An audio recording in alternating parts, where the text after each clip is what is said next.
Good evening, ladies and gentlemen, and welcome back to episode 3. Let's go over some generators and some wiring. First of all, we've got the regular generator. A single piece of coal will get you about 4,000 energy.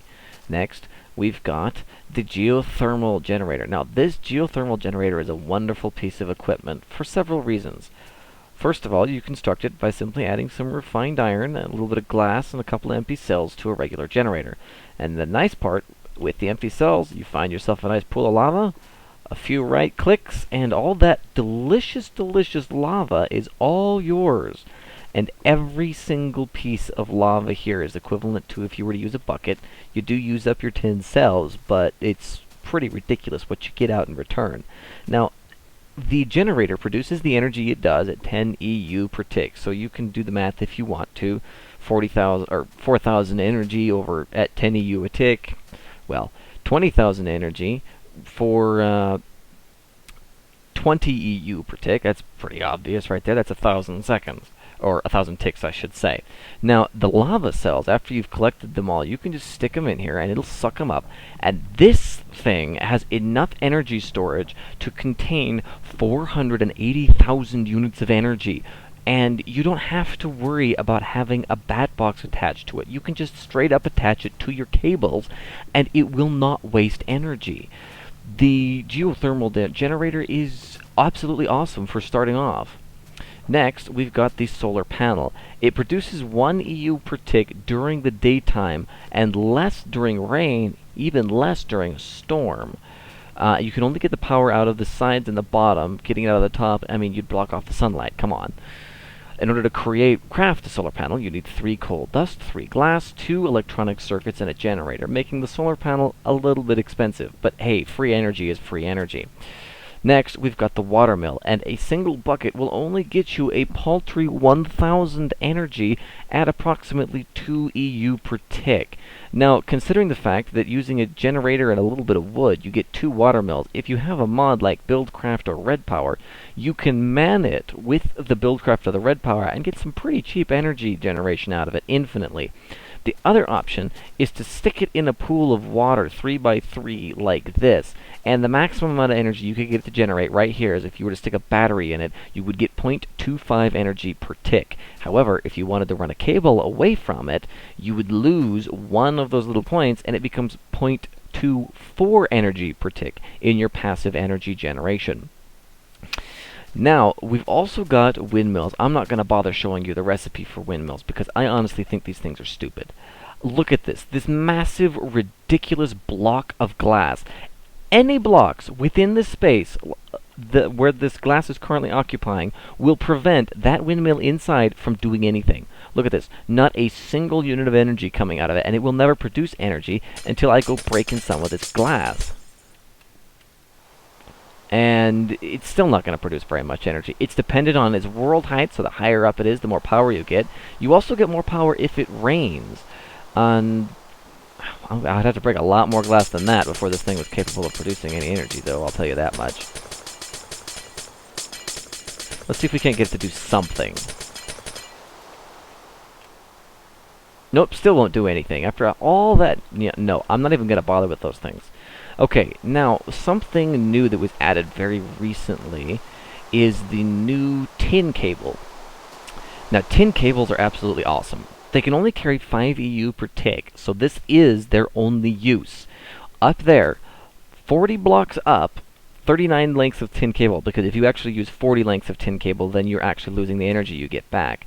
But you'll notice that if I hook it up, we are getting energy from that solar panel. Now, I don't know about you, but 39 tin cables is a lot of potential for making one hell of a solar flower. Yeah, anyway, so let's go over the regular cabling and how you hook up your power. So we've got our bat box here, and we know the output is sitting right here, so it's not going to put any power into the system here. And then this is a low voltage transformer. It transforms 128 EU into 32 EU, which can be handled by the bat box and by the generally most machines. Copper cabling has a maximum length of 5 before you begin losing EU. Now, bear in mind that means that 1, 2, 3, 4, losing 1 EU. If I were to take out one piece of cable and only use 4, I would not lose any EU in the transfer process. Now, with the gold cables, that length is actually 2, so anything longer than a single piece of cable, and you're losing EU, which is kind of annoying, but that's why I generally use the fiber optic cable for that, or the glass fiber. Anyway, the same principle for the transformers applies as the one for the battery boxes. The odd man outside, specifically the one with the 3 little inputs there, is the high voltage. So you've got a whole bunch of low voltages here, and then if I hook that up here, the gold cable being the only one that can transform 128 volts, but it's not going to transfer power yet.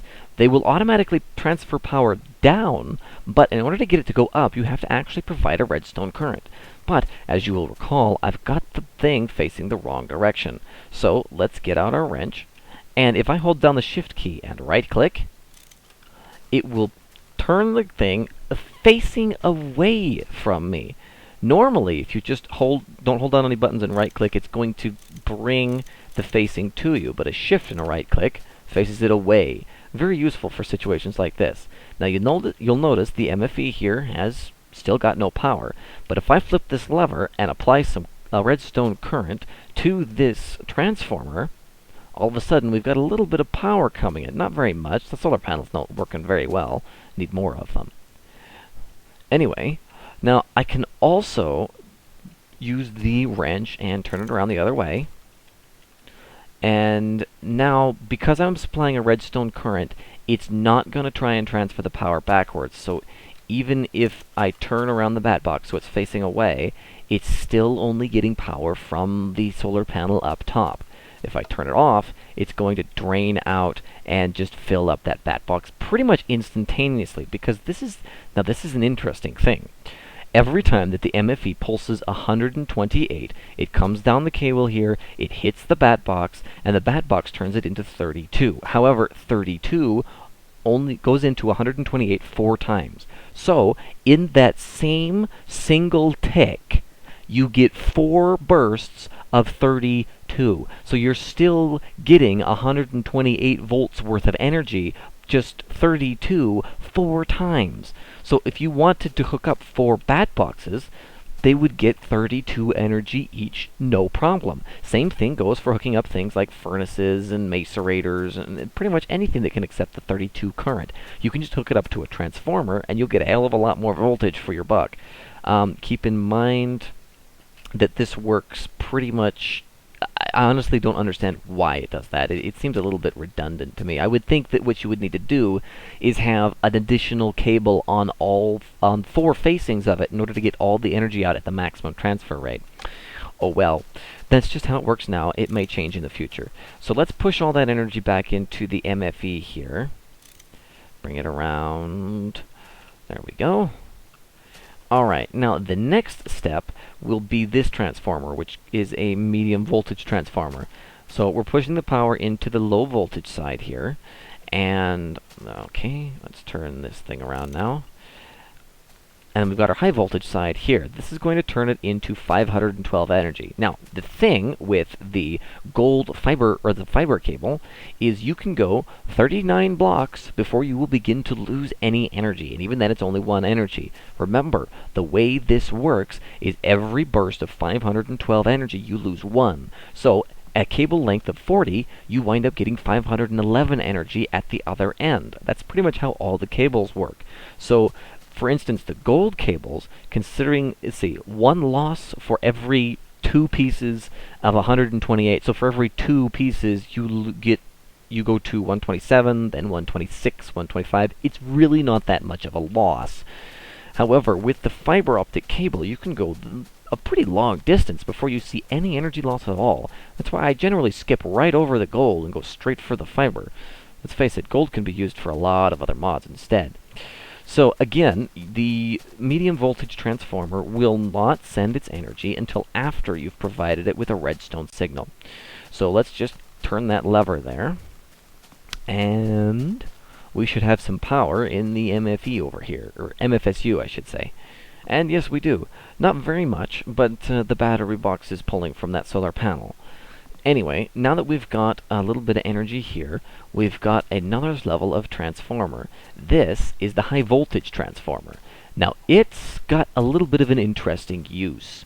The high voltage transformer, it converts its voltage from 512 to, you guessed it, 2024. However, every single piece of cable, even the maximum insulated 4 voltage or iron cable, loses power every single block. So that is going to lose power, period. Now, I'm not getting any power transfer coming anywhere right now because, well, there's nowhere for it to go. However, I'm going to put this lever on here, and I can transfer power from the MFSU, which can only transfer power into the transformer at 512 per tick. That's just for clarification. You can transfer power into them at 512 per tick from an MFSU, but going the other way, you can have all 2024 coming out and going into the MFSU. So you want to have 4 of your inputs to your 1 output on the other side. And that just transfers an enormous amount of power out the other side. You'll notice how it's not transferring perfectly evenly here because it is seeing a small energy loss. Although, now that I think about it, I might not be seeing it because it's insulated. I believe insulated is actually 1.25 blocks before it sees an energy loss, so I'm getting away scot-free here. But honestly, that's pretty useless. Now, this isn't going to see a huge amount of use, but remember, keep this in mind for when you start making Cosmic reactors with red power, because then, yeah, you can have that much power coming out the other side. Well, that's it for our generators and cabling tutorials. Remember not to hook up the medium voltage to anything except for the induction furnace, unless you do the specialty mods, specifically plugins for this, is specifically the transformer, which will allow you to connect medium voltage and even the high voltage, which makes the electric furnace kind of surpass the induction furnace, but let's be honest, who's going to really need more speed than what the induction furnace can do? Anyway, this is Draconian, and come back for episode 4, where I will be going over some more advanced items, specifically the mass fabricator and any industrial craft items that I have missed, which would be the terraformer, the canning machine, the miner, the pump, the magnetizer, and the electrolyzer. And episode 5 will be the one where we go over the nuclear reactor. Possibly 5, 6, and 7, depending, because, let's face it, the nuclear reactor is complicated.